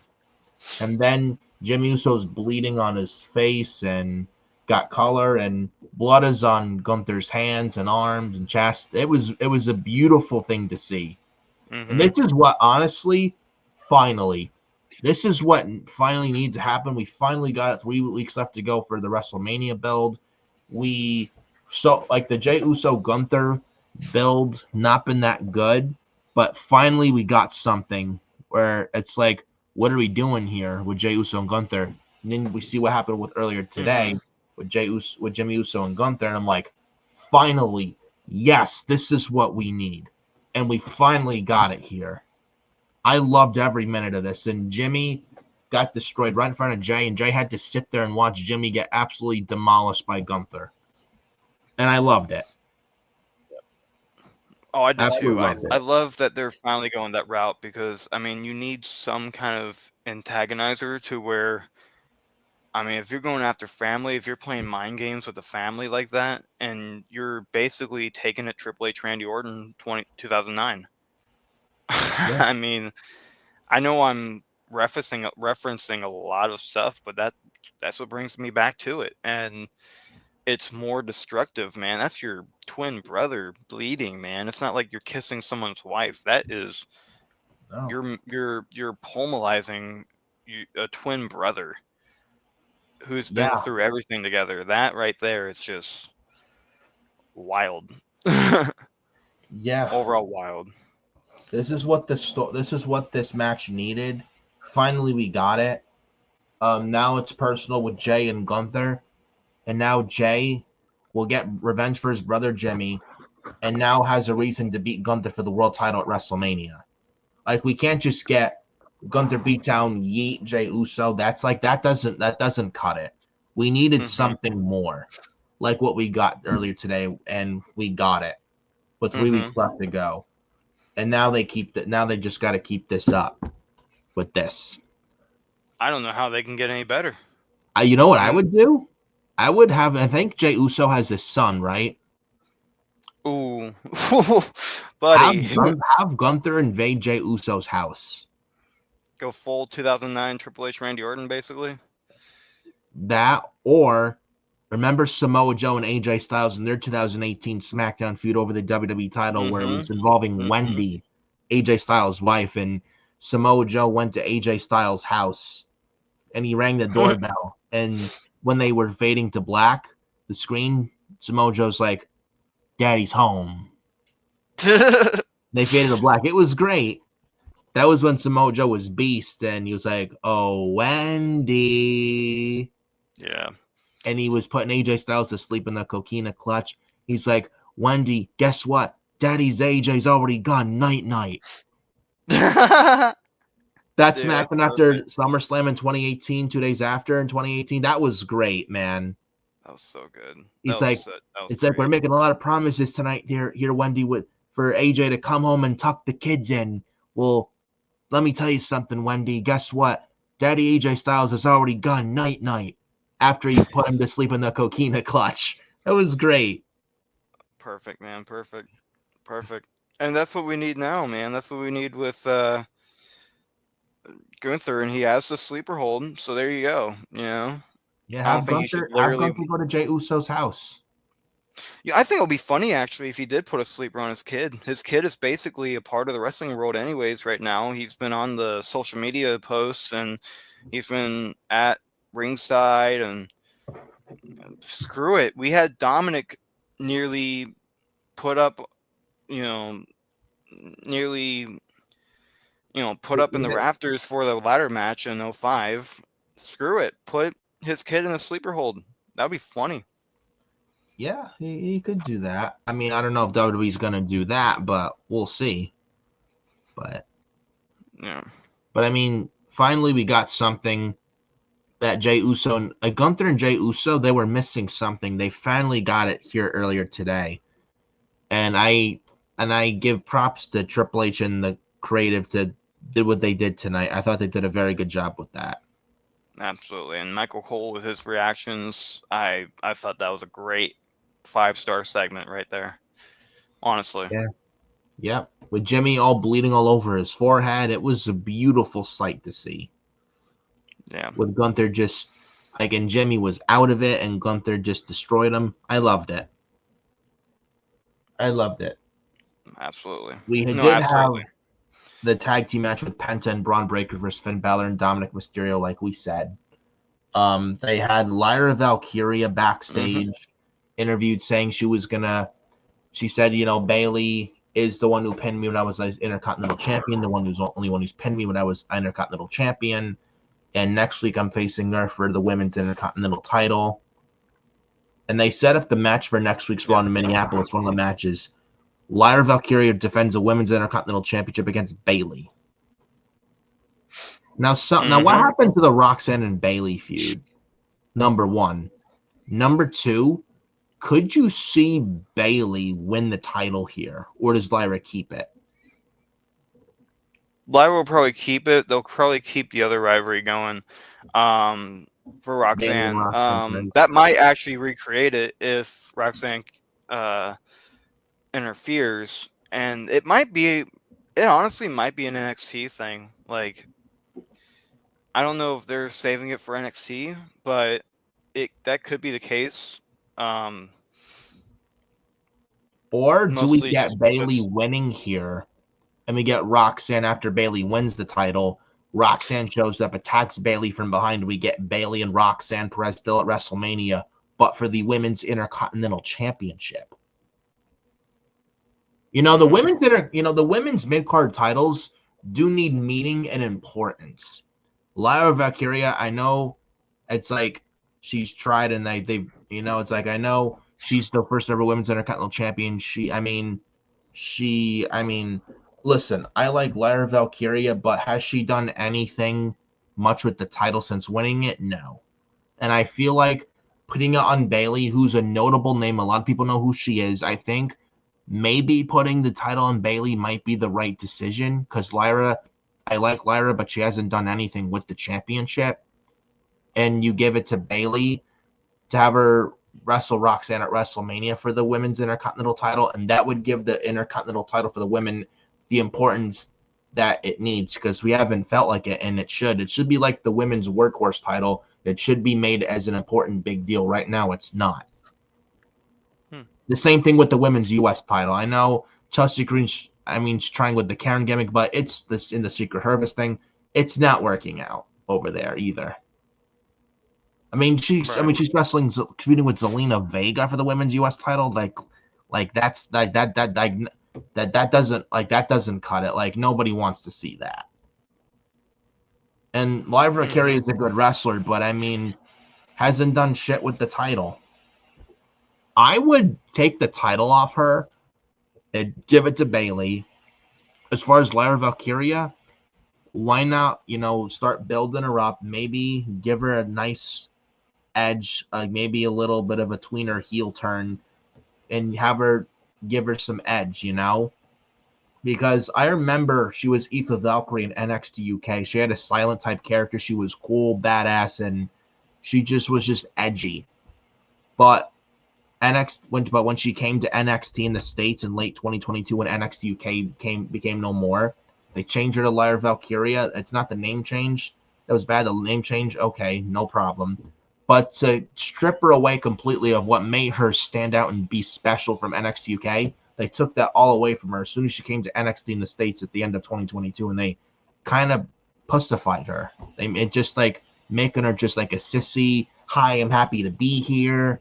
It's just the I'm happy to be here character is terrible, and it has a very small ceiling in wrestling. You go nowheres with that kind of character in wrestling. It's not a gimmick or a character. It's a very, very small ceiling, and you go absolutely nowheres, and it's a short shelf life in the wrestling business. And I feel like maybe a heel turn for Lyra would be the best thing for her.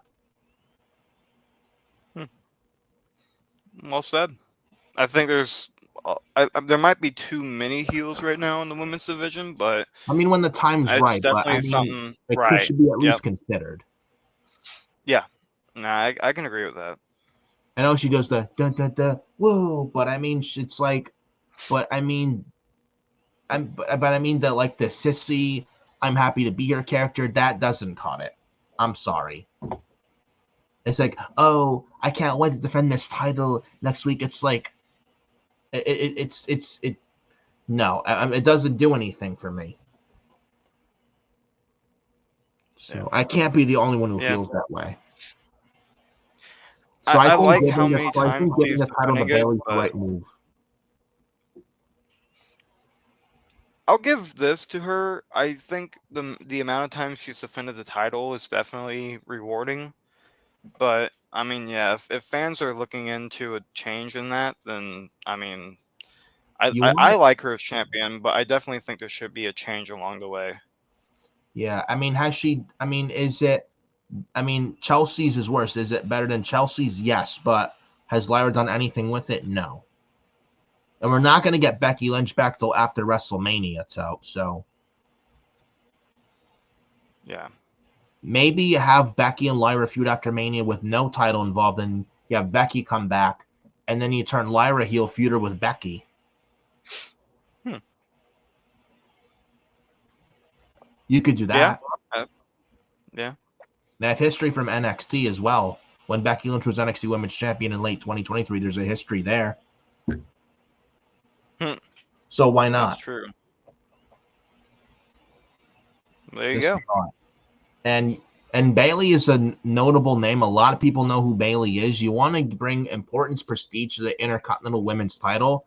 I think the right moves to put the title on Bailey next week. I would put it on Bailey. And she's a Women's Royal Rumble winner. She's a Women's Champion, Raw Women's Champion, SmackDown Women's Champion, NXT Women's Champion, a Tag Team Champion in the Women's Division. She's one of the most decorated females in wrestling and in WWE. Almost everyone knows who she is. I think business-wise, it's the right move to pull the trigger, put the women's IC title on Bailey next week. I think if Lyra retains, it's bad booking. I would crown Bailey the new Intercontinental Champion for the women next week. I really would. Do you think they're going to do it though? I don't know. I would hope they do. I'm And going to say they don't. Bailey does have a victory over her too. See, I'm going to say that they don't. I'm going to say that they don't give her the title. I'm going to say they keep it with um why is her name blanking on me right now? Lyra Valkyria. Thank you, Lyra Valkyria. There you go. I was trying to like form how to say it, and it just wouldn't work out in my head. But yeah, I think she'll win and retain the title. I just don't see it for Bailey, honestly. I don't know, but we'll see. But I'm hoping they make the right decision next week with Lyra versus Bailey for the women's IC title on Raw next week for Minneapolis, Minnesota. Speaking of Minneapolis, Minnesota, Chad Gable's from there. He couldn't compete earlier today on Raw, but he's having El Grande Americano compete on Raw next week. Gracias. Yeah, that'll be fun. That'll be fun. I love the character, man. I love it so much. It's a perfect repackage. Yeah. Makes me wonder what they're going to do with Chad Gable at WrestleMania. That's the question right there, man. That's a good question. I Should have been a freaking Intercontinental Champion, but WWE messed that one up. We're not going to get Chad Gable versus Penta. We're not going to get Chad Gable versus Rey Fenix since he's going to be a part of the SmackDown roster starting this Friday on SmackDown in Chicago. So, I don't know, man. I really don't know. I wish I could sit here and tell you, but I mean, he's fought LWO, Dragon Lee, and Rey Mysterio. What do you do with him?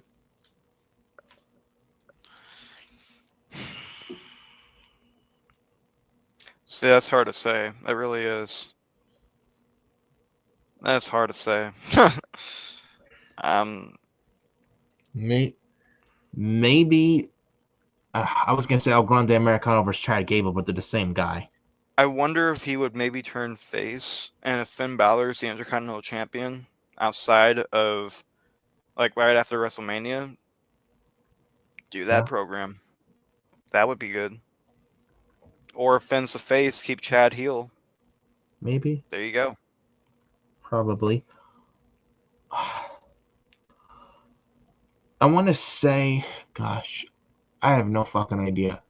Maybe if if Chad Gable's involved, maybe you get the Creeds, and maybe Chad and the Creeds, maybe in a 6-man tag versus maybe say like Rey Mysterio, and then Dragon Lee, but he gets taken out, and Rey has 2 mystery partners at WrestleMania, and at WrestleMania we get the Creeds and American Made with Chad Gable. Those 3 against Rey Mysterio at WrestleMania against Fraxium. Ooh. Because Axiom, though Nathan Frazier's not a luchador, Axiom is though. Yep.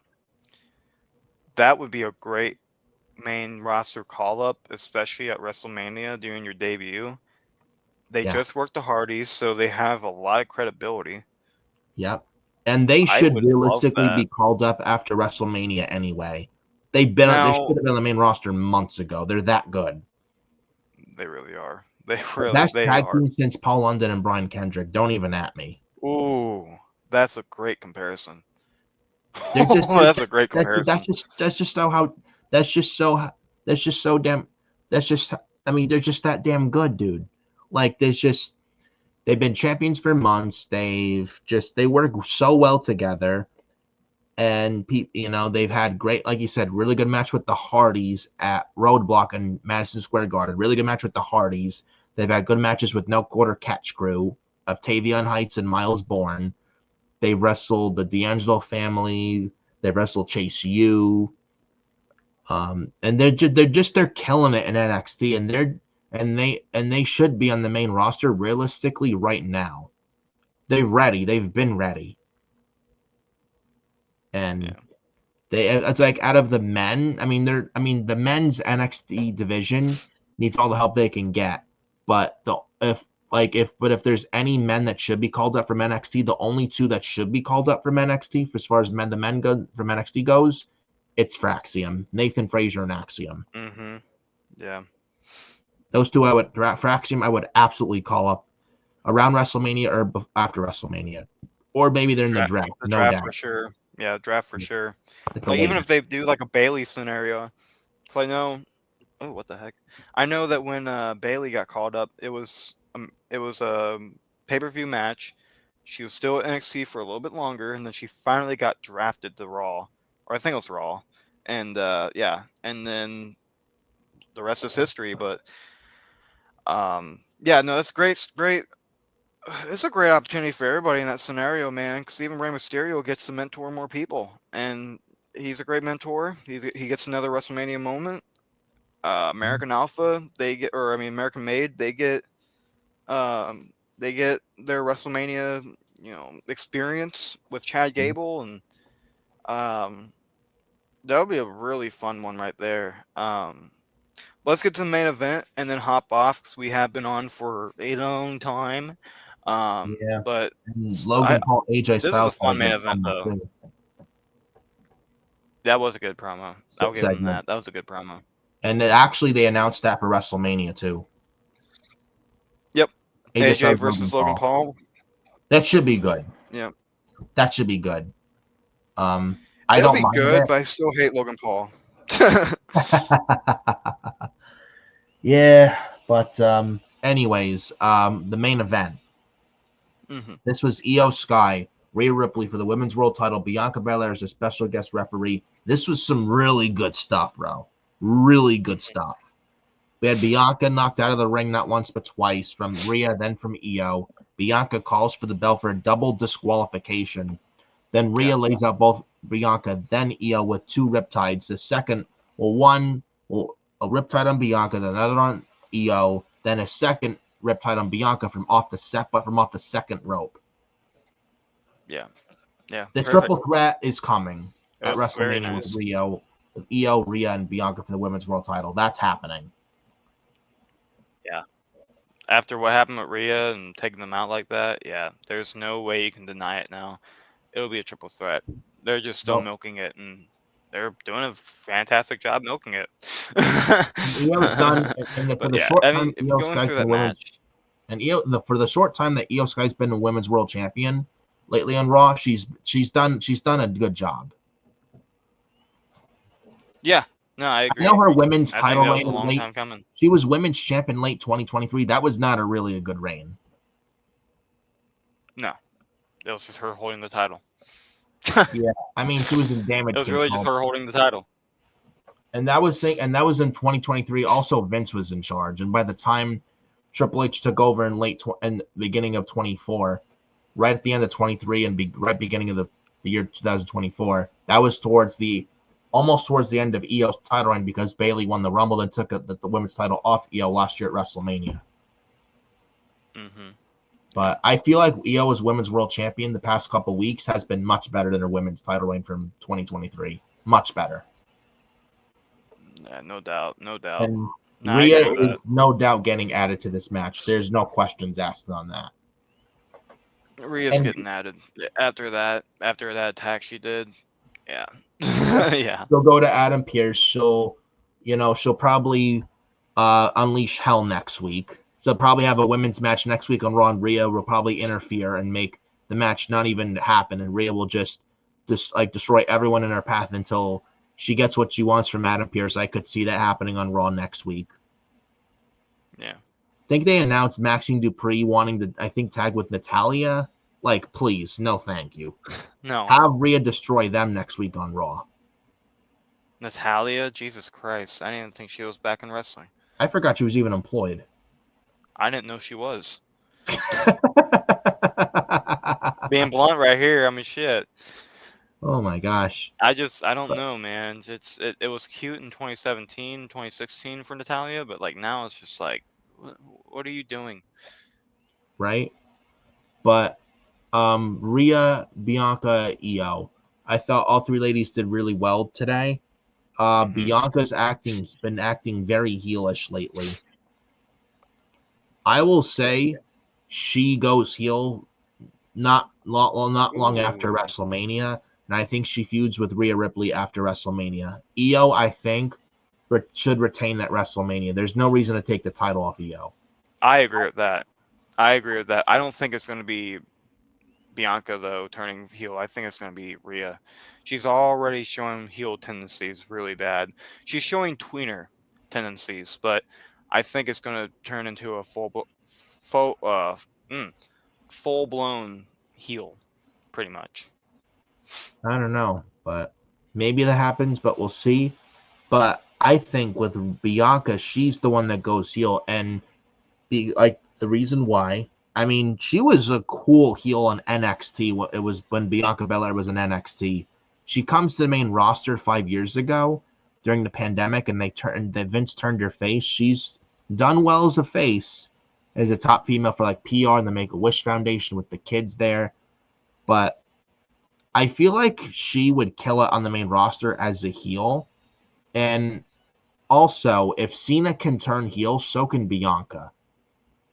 And also, with the attack on Jade Cargill, I have a feeling, though Naomi attacked Jade Cargill late last year, I have a feeling inside me, Phyro, that Bianca has somewhat in on the attack, has somewhat to do with the attack when Naomi and Jade Cargill. I think, though Bianca was like shocked that Jade came back in the chamber and attacked Naomi, beat the shit out of her, and then when Jade was attacked in the parking lot late last year, Bianca was like, no. I feel like Bianca has somewhat to do with the attack from Naomi to Jade Cargill, I believe.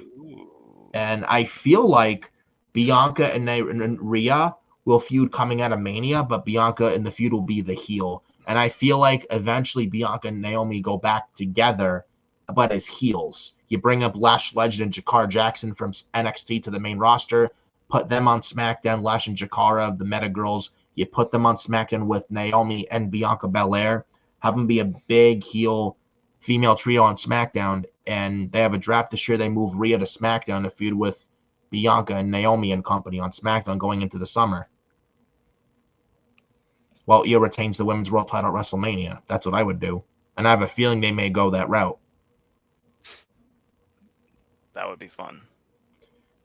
Because, again, I feel like Bianca has somewhat input on Naomi's attack on Jade late last year. I feel like Bianca has somewhat a little bit to do with that attack on Jade Cargill. Though Naomi did. I feel like Bianca has somewhat in on it. I feel. That would be a good Naomi twist. said in the promo, I've done a lot for you, Bianca. Jade just got here. She doesn't care about you. When she called Bianca a bitch. I think Naomi, that promo line, Naomi maybe she gets into Bianca's head and Bianca realizes, you know what? Maybe Naomi was right, and I'm joining her. Another thing. They could play into that. So that's just my thoughts and all on that. Though Io, Rhea, and Bianca is coming at Mania, it's not going to main event. I don't see the issue in that. Especially when you have Punk, Reigns, and Rollins on the same night. Yeah. That's going to be a great WrestleMania overall, though. I mean, we've already got a lot of matches taken care of, but I told my mom, because she wants to start doing stuff at the end of the month, and I told her, I'm not missing Mania. Not this year. There is too much going on at Mania. Yeah, I ain't missing it. I feel like with tonight's Raw, did a lot of good. They got a lot done today. Forwarded stories and WrestleMania build with 3 weeks left to go. Hopefully they keep that momentum going. And I feel like they did a really good job tonight. And there was not much to complain about with today's Raw. They didn't insult your intelligence. The 2.5 hours flew by. Yep. You didn't feel like an idiot watching the show. It really did fly by. Jesus, I was really floored on how quick that went. That was such a great show, though. It was. I guess when you have fun, it goes. Things don't last when you have. Stuff don't last when you're having fun. So there you go. I guess that's the most fun I've had on Raw lately. If that's the case. Now imagine if SmackDown was back to 2 hours, man. You have 2.5 hour Raw, 2 hour SmackDown. I'm telling you, it'd be so much better off. Dude, that right there, that would be so good. That would help with TV time. That would help with stories. That would help with trying to not pack so much into one unnecessarily. Overall, that would be great. It's easier to watch. There's less filler. Yeah. It's like everything would be better overall. Just everybody wins in that scenario. Yeah. And everybody benefits at the end of the day with all that. Instead of just 3 hours, which drags, and it's enough to put you to sleep. It feels like a chore watching a 3 hour SmackDown. Yeah, that's why I don't do it, man. I just don't do it anymore. In June.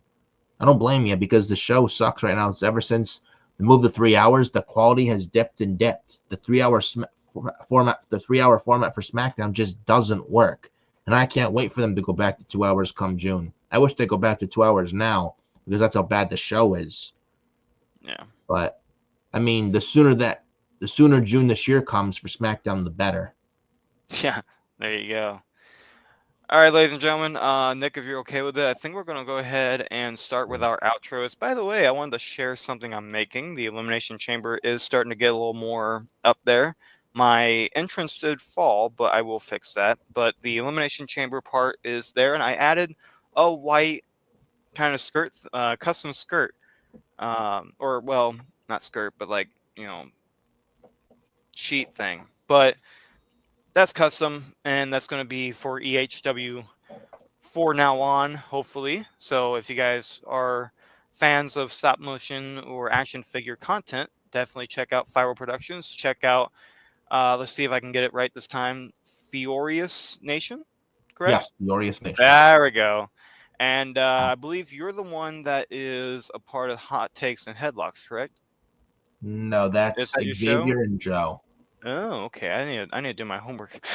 Oh, you do Forbidden Podcast. That's right. Yes, Yeah. Forbidden Podcast, myself and also Adam Carl, for the So Forbidden Podcast. The second episode of Forbidden Podcast, either April 12th or April 26th. So that date will be confirmed at a relatively soon time. So look out for that. It'll be episode 2 of the Forbidden Podcast. That is going to be another can't miss episode, just like the first episode of the Forbidden Podcast.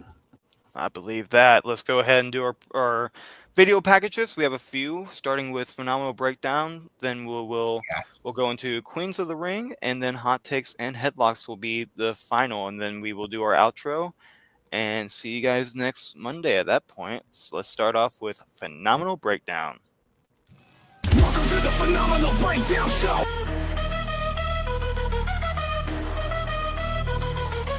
Welcome to the Phenomenal Breakdown Show. Lights in, crowd screams, here he comes flowing. AJ Styles in the ring, never slowing. Phenomenal one, take a name, so it's showing. Force like a storm, keep the energy blowing. They don't want none, can't handle the heat. Steps up with the forearm, quick and elite. Styles clash, taking them down to the beat. Champion born, made them all face to feet. Welcome to the Phenomenal Breakdown Show, where the punches fly and the blood drops slow. Fight till dawn, make them learn what they know. AJ in the area, power set to go. Welcome to the Phenomenal Breakdown Show. That one never gets old, that's for sure. I love that one. Love the intro, man. Love the intro for the Phenomenal Breakdown. Absolutely. All right, Denise ladies and gentlemen. and Sarah. Well, they're also part of Queens of the Ring. Speaking of Queen's Well. Own Ring, here is the video for that one.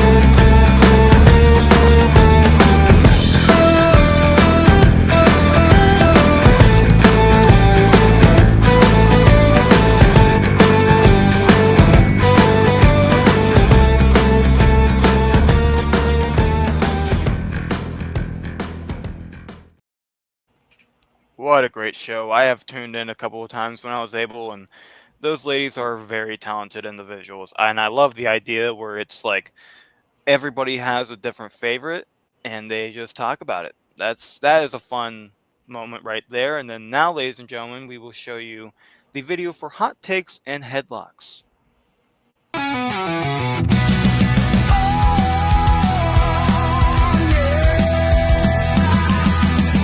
Turn the lights on, the mics in my hand, talking WWE across the land. Hot takes flying like a super kick blast. Grab a chair, this showdown's fast. Xavier's got the truth, no filter in sight. Joe's got the fury ready to fight. Clash of opinions, wild like a cage. Step in the ring, we're center stage. Hot takes and headlocks, we're bringing the fire. Talking smack, taking you higher.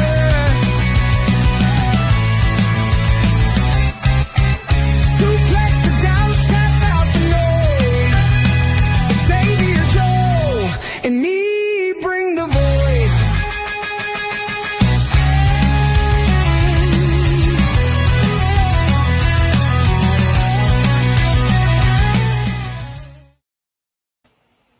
Very nice. You know, we probably need an intro ourselves for this show, but that will be something we can figure out later on. Nick, is there anything else you'd like to say to the crowd before we head out for the night? I gotta say one to two things. I really appreciate all of you guys coming out and watching the video, and I love and appreciate every single one of you. And I want to say thank you for everything that you do and supporting us as well, and supporting Hardcore Sports and Furious Nation. Also, wish me luck on Wednesday. In 2 days, I will officially be going for left foot surgery. I will be out of work for 3 months, no weight bearing on my left foot for 3 months, but surgery early this Wednesday morning, April the 2nd, going in for left foot tarsal bone surgery. So, that is in 2 days. hope all goes well for that surgery Wednesday, and wish me luck. And I hope for nothing but the best and I would hope it's a smooth surgery Wednesday, nothing goes wrong, and hopefully it's successful surgery. So hope that works out the way I want it to be come Wednesday. And yeah, no weight bearing for 3 months, and I just hope everything works out come Wednesday, the 2nd of April, in 2 days. So I appreciate every one of you guys for the love and the support, and I can't thank you guys enough. Thank you. Thank you, fans. Thank you, Nick. And definitely, hey, good luck on that, because my dad's going through the same thing, and it was a success, but oh boy, the medical bills and the yeah, you're right. It Going takes a through the pain, lot of man. time. Pain, the time that takes out of it is just yeah. But anyways, ladies and gentlemen, yeah, that will be the end of Raw Chaos coverage. We went through a lot of coverage today. Very nice show. And yeah, we'll see you next time, next Monday, for the next reaction for what could be the craziest road to WrestleMania we have seen in a long time. Nick, thank you. And thank you, fans. Have a good one. Gracias. Habla de Americano. I thought there was an outro video, but I don't know. Here in the end stream, I think. Huh? There's one that says like end stream. I think that's the intro for that one. Let me try this. I think this one's correct. If not, then I'll ask Mitch about it at some point. But here we go. Here is the 2 nights outro for Raw Chaos coverage. I will probably make one here at some point. But yeah, good night, fans, and have a good one. Good night, all.